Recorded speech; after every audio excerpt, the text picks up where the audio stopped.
Welcome to English out. दोस्तों, अभी हमने रिसेंटली एक वीडियो दी हुई है जिसमें हमने बताया हुआ है कि डीयू ऑफलाइन एग्जाम कंडक्ट करने के बारे में सोच रहा है दिल्ली हाई कोर्ट के इंस्ट्रक्शन के बाद। आज इस वीडियो में हम ये चर्चा करेंगे क्या ऑफलाइन एग्जाम करना पॉसिबल है या फिर कहीं कोई अड़चन आ सकती है, तो इस बारे में बात करेंगे।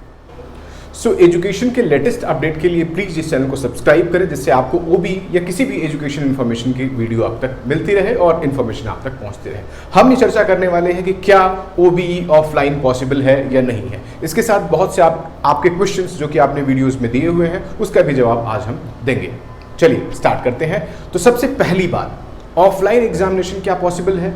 कल की रिपोर्ट के हिसाब से डीयू के कुछ स्टाफर्स को कोविड पॉजिटिव बताया गया हुआ है। इसका मतलब कि अभी भी खतरा जरूर है कि कहीं ना कहीं अगर हम ऑफलाइन एग्जाम कंडक्ट करते हैं कि बच्चे और पेरेंट्स की जो सेफ्टी है वो कहीं ना कहीं खतरे में रहेगी। दूसरी बात, दिल्ली में बहुत सारा बच्चा आउटसाइड स्टेट से भी आता है। जो बच्चा आउटसाइड स्टेट से आएगा वो एक तो ट्रेवल कैसे करेगा? अगर ट्रेन चल रही है तो ठीक है, अगर बाहर का बच्चा है तो मेट्रो तो चल नहीं रही है, वो अपने एग्जामिनेशन सेंटर तक कैसे पहुंचेगा? और सबसे बड़ी बात कि वो रुकेगा कहाँ पे, क्योंकि दिल्ली यूनिवर्सिटी के प्रिंसिपल ने साफ मना किया हुआ है कि वो अपने हॉस्टल अलाउ नहीं करेंगे स्टे करने के लिए, कि हॉस्टल्स को तैयार किया जा रहा है नए बच्चों के लिए।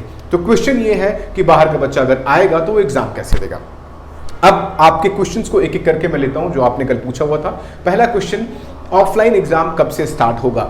बहुत ही शॉर्ट पीरियड, शॉर्ट नोटिस पे ऑफलाइन एग्जाम स्टार्ट होने की जो डेट है वो है 14 सितंबर। दूसरा क्वेश्चन, कौन कौन एलिजिबल होगा इस एग्जाम में पार्टिसिपेशन के लिए और बैठने के लिए? इसका जवाब ऐसे है कि जिन लोगों ने ओबीई के सारे पेपर्स दिए हुए हैं उनको अलाउ नहीं किया जाएगा इस एग्जाम्स में बैठने के लिए। मैं आपको टेंटेटिव आइडिया दे दूं कि 50 to 60% ऐसे स्टूडेंट्स हैं जिन्होंने ओबीई दिया हुआ है, तो उनको अलाउ नहीं किया जाएगा इस एग्जाम में बैठने के लिए। दूसरा क्वेश्चन, जिनके एग्जाम छूट गए हुए हैं, एक या दो पेपर छूटा हुआ है, वो ऑफलाइन एग्जाम दे सकते हैं या नहीं दे सकते हैं? इसके बारे में क्लियरिटी नहीं है, लेकिन मुझे उम्मीद है कि जिनके एक या दो पेपर छूट गए हैं उनको अलाउ किया जाएगा इस एग्जाम में बैठने के लिए। तीसरा क्वेश्चन कि ऑफलाइन एग्जाम का रिजल्ट कब तक डिक्लेयर किया जाएगा? मैंने बताया था कल के वीडियो में कि एग्जाम है उसका ओबीई के एग्जाम की डेट सितंबर लास्ट वीक है, तो इसका जो एग्जाम 14 सितंबर से स्टार्ट होगा तो प्रोबेबली 30 सितंबर तक चलेगा, तो अक्टूबर के पहले या दूसरे वीक तक आपके रिजल्ट आने के चांसेस हैं आपके पास। इसके बाद अगला क्वेश्चन इसमें है कि पीडब्ल्यूडी के जो स्टूडेंट्स हैं वो कैसे अपीयर होंगे?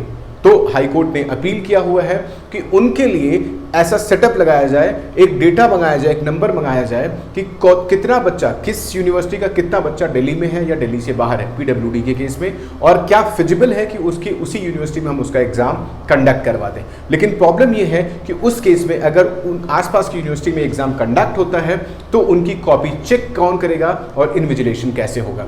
इसके बाद अगला क्वेश्चन, ऑफलाइन एग्जाम का पेपर पैटर्न कैसा होगा? ये प्रॉपर पेपर की तरह से होगा जैसा कि एग्जाम होता आया है, इसमें इन्विजिलेटर होंगे और आप प्रॉपर एग्जाम की तरह से जैसे देते आए हो वैसे इसके एग्जाम को कंडक्ट करोगे। तो ये सारे क्वेश्चंस जो आपने ऑलरेडी आपके मेरे पास क्वेश्चन बॉक्स में आए थे, इंक्वायरी बॉक्स में आए थे, मैंने सारे के सारे क्वेश्चंस को एक एक करके आपके साथ डिस्कस किया हुआ है।